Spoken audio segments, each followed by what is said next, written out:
Sy ny eziparika intsony no hitantana ny fandrindrana ny fiantsonan'ny fiara eto andrenivohitra. Nanambara i Naina Andriantsitohaina ben'ny tanànan'ny kaominina ANTANANARIVO RENIVOHITRA fa taorian'ny dinika naharitra herintaona mahery dia natsahatra ny fiaraha-miasa teo amin'ny rodota.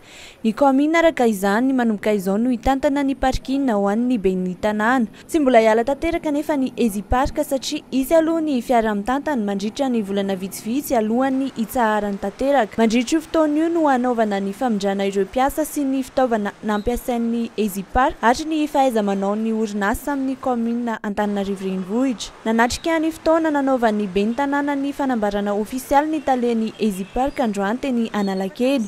Na izany aza nefa dia hisy hatrany ny saran'ny fiantsonany, saingy nanome toky ny ben'ny tanàna fa tsy hisy ny fampiakarana ny ofan'ny toeram-piantsonany. Nomariny ihany koa fa hitarina amin'ny toeran-kafa ireo toeram-piantsonana tantanana amin'ny alalan'ny teknôlôjia vaovao.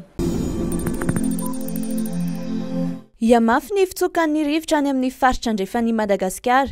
Raha araka ny filazam-baovao avy amin'ny fohy be mpamantatra ny toetr'andro androany alarobia, mety hahatratra 50 ka hatramin'ny 80 kilometatra isan'ora ny tafiotra eo anelanelan'ny Besalamy sy Morombe.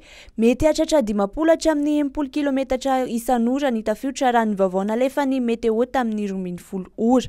Mety korontana araka izany ny fifamezivezeny ny an-dranomasina ao anatin'ny andro vitsivitsy. Misy moa ny tangorondrao izay miverina ao amin'ny lakan-dranon'i Mozambika rehefa nijanona elaela tany anaty tany mozambikianina. Tamin'ny 7 ora maraina teo dia tany amin'ny 13 sy 900 kilometatra andrefana somary avaratra andrefan'i Morombe no nisy ny fohy be hoy ny meteo. Mizotra mianavaratra atsinanana ny diany ka mahafaka 9 kilometatra isan'ora ary fahasokajiana ho depression tropicale izy amin'izao fotoana.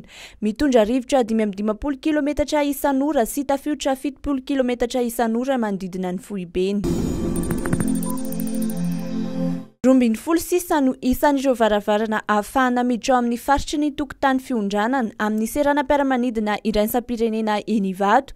Raha ny vaovao navoakan'ny fohy be mpitondran'ny fadiseranana dia efa nakatona tamin'ny volana janoary sy febroary lasa teo ny fidirana 5 amin'izany faritra izany ary heverina nakatona amin'ny volana martsa kosa ny varavarana fahaenina izay fampiasan'ireo mpikojakoja fiaramanidin'ny Madagasikara.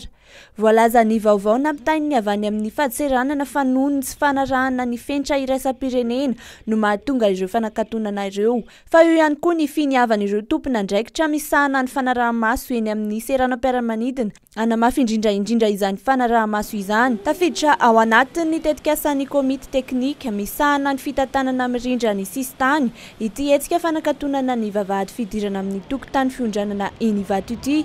Voalaza ny avao amin'ny fadiseranana fa hisy ny fanaraha-maso tahaka ny natao teny Ivato amin'ny saranam-piaramanidina iraisam-pirenena rehetra eto Madagasikara.